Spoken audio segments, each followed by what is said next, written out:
You know, you can talk about my analysis being skewed. If anything is skewing my analysis, it's that 50-1 Chiefs-Niners Super Bowl ticket that I've been keeping in my pocket all year, which is now worth quite a bit more than it was 24 hours ago. Cash that out. Because for this moment, for this year, as long as he's healthy, they're obviously better than they were. Does that justify the trade? Not necessarily, but if they win a Super Bowl, it certainly does, and this raises their chances of that. I think right now, if you look at San Francisco, just within the NFC, let's forget the Chiefs, forget the Bills and the AFC, do they have the best defense in the NFC? I say yes, when it's healthy. Once Nick Bosa gets back, they get their corners back, everybody. Do they have the best offensive line in the NFC? No, but a good one, and they do have the best left tackle, and he might be back this week. Do they have the best tight end in the NFC? Yes.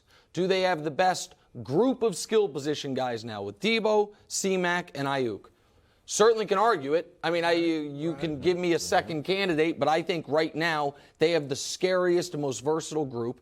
Do they have a coach that you trust? I do. I know Shanahan's a little controversial for some. And do they have a juggernaut team within their division they got to go through? Nope, not even close. So for all those reasons, with respect to the Philadelphia Eagles, I think the Niners can overcome their incredibly limited, mistake-prone quarterback and can make the Super Bowl. And I thought they could make the Super Bowl with a rookie quarterback or an essential rookie quarterback in Trey Lance. So, yeah, I think they're the team to beat. Yeah, I agree, man. I think getting a guy like McCaffrey, getting essentially another Debo Samuel on your team in terms of skill set, in terms of what he does, in terms of how they like to use a player like C-Mac, it's just going to be tough to stop. It's going to be tough to kind of key in on all those guys every single down. And Kyle Shanahan is a pretty creative guy when it comes to making plays and creating opportunities. He's really creative when it comes to those play calls. So I can only imagine the creativity he's going to have with C-Mac in the backfield. Imagine him and Debo in the backfield split, motioning. You don't know what's coming at you. So I think they're the team to beat. I think they're thanking their lucky stars that Jimmy G never got traded or nothing happened, nothing came out of that. I like the fact that they came back and got him back in there. Like, they need to be thanking their lucky stars that he didn't go anywhere else and that they were able to get him back in that locker room because the team, that first game back, the team missed him. They loved him. They could tell. They wrapped their arms around him.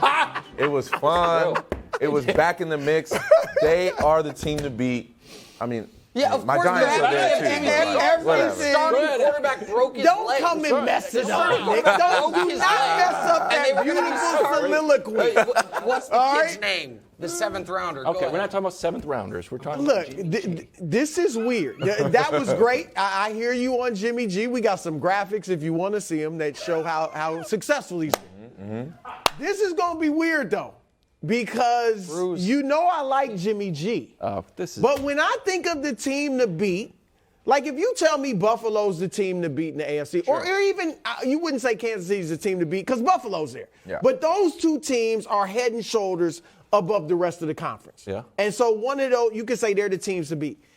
As much as I like San Francisco and I think they got a great chance of getting to the Super Bowl, am I ready to say like they're the Buffalo or Kansas City of the NFC? I can't say But that's because even as much you say you love Jimmy G, it's because you don't trust him. I'm going to give you, like Jalen Hurts, who I don't know if I can say I can trust Jalen more than Jimmy G because Jalen wasn't good in the playoffs last year.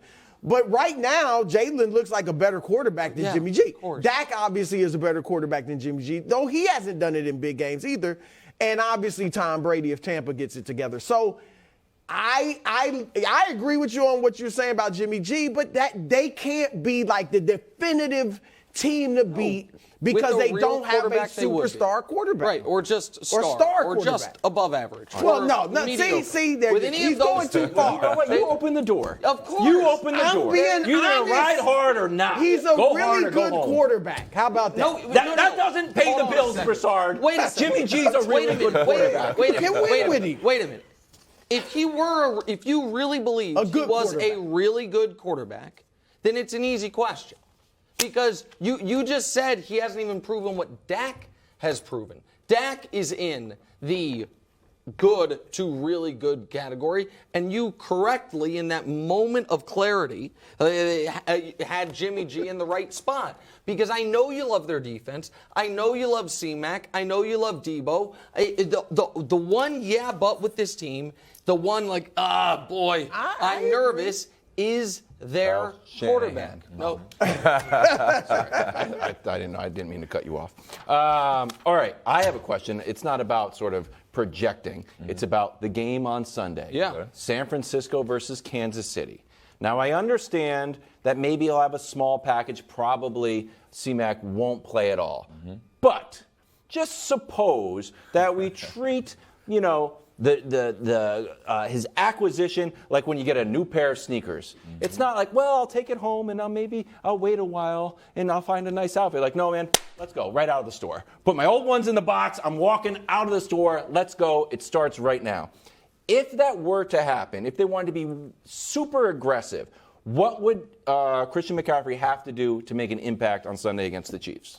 Man, I think they would, they'd have to create a small package for him to go out there and be successful, and he has to be able to be in a position to play and not think. Okay. And go out there and be in packages that I can just hand him the ball or tell him to flare out right or be in the slot and running out. Simplify the entire playbook or his package so that he can get the ball in space and do what he does best. That's giving him the ball in space should be the only task for Kyle Shanahan moving forward with both Debo and C-Mac on this football team. How can we get them in space, wide open, or with their ball in their hands and make something and special? They can do that by Sunday. Sunday. Absolutely do that. Right. Okay. Well, but where his biggest utility is going to be, I believe, is going to be lining up as a running back, them seeing that they have a heavy defensive package in, they split him out, now he's got a linebacker on him, and he can go run a route.